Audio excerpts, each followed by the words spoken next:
నమస్తే అండి. నేను మీ వండం సాయి కిరణ్, పాలకొండ నియోజకవర్గం జనసేన పార్టీ సీనియర్ నాయకులను. డిప్యూటీ సీఎం పవన్ కళ్యాణ్ గారి గురించి అనేక వ్యాఖ్యలు చేశారు.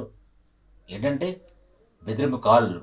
డిప్యూటీ సీఎం గారిని ఏదో బెదిరింపు చేసి చంపేస్తామో లేకపోతే ఏదో చేసేసి మీరు ప్రతిపక్షంలో ఉన్నప్పుడే ఏం చేయలేదు.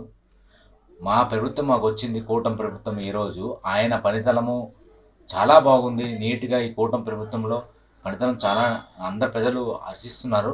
చాలా బాగుందని చెప్పేసి ఈ కుళ్ళిని ఇది ఎంత తట్టుకోలేక ఈ బెదిరింపు కాల్స్ ఇవన్నీ ఎవరు నిజంగా చెప్తున్నాను. జనసేన పార్టీ ఆయన నాయకుడు అండి, జనసేన పార్టీ లీడర్ ఆయన.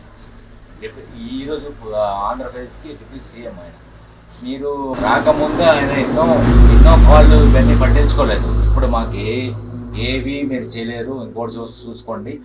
దయచేసి ఇలాంటి వ్యాఖ్యలు చేయకండి. ఎవరు చేసినా ఏం చేసినా ఇప్పుడు మాలాంటి చిన్న చిన్న లీడర్లు కూడా ఎవరు ఏం చేయలేదు. అది ఒకటి. వైసీపీ లీడర్లకి జ్ఞానం. ఎవరైనా కానీ ఈ వైసీపీ వాళ్ళు ఏంటంటే చేస్తున్నారు, బెదిరింపాలు. ఆ బెదిరింపులకు ఎప్పుడు ముందే భయపడలేదు. ఆయన అసెంబ్లీ గేట్ దాటించలేము. ఎవరు ఈ డిప్యూటీ సీఎం ఎవరు ఏకతో సమానం అని చెప్పిన సీఎం గారు ఏం చేశారంటే 11 సీట్లతో పరిమితం అయ్యారు. కేవలం పవన్ కళ్యాణ్ చరిస్మల ముందు ఏ వైసీపీ లీడర్లు ఎవ్వరూ పనికి రాలేదు. చెప్తున్నాను చూడండి, దయచేసి వినడమని అవాకులు పేల్చకండి. ఎందుకంటే ఇవన్నీ పనికిరావు. మాలాంటి లీడర్స్, మాలాంటి జనసైనిక కార్యకర్తలు అందరూ కూడా భయపడిన వ్యక్తులు ఎవరూ లేరు ఇక్కడ. మీరు మాకే భయపెట్టించలేరు, మీరు డిప్యూటీ సీఎంకి భయపెట్టిస్తున్నారు అంటే అది కరెక్ట్ కాదు. రెండు వ్యాఖ్యలు చేసుకొని ఎవరెవరో ఫోన్లు కాల్ చేసుకొని ఇవన్నీ కరెక్ట్ కాదు. దయచేసి వైసీపీ ఇంకా ఆల్మోస్ట్ క్లోజ్ అయిపోతుంది.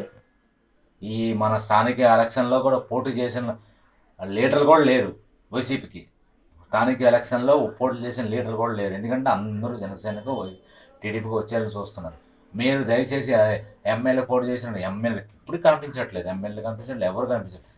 ఇవన్నీ మానుకొని అన్నీ మీరు చేస్తారంటే చూస్తాం, వెయిట్ చేస్తాం అంతా. ఎందుకంటే మీరు అంటే ఆవర్తలకి ఎవరు పేల్చుకోండి. పేల్చారు కాబట్టి మీరు పేల్చిన అందరూ ఎక్కడికి వెళ్ళిపోయారో మీకు తెలుసు అన్నీ. ఓకేనా? జనసేన ఆయన గురించి ఎప్పుడు దయచేసి తప్పు మాట్లాడితే మాత్రం మేము ఎవ్వరు సహించాం. ధన్యవాదాలు.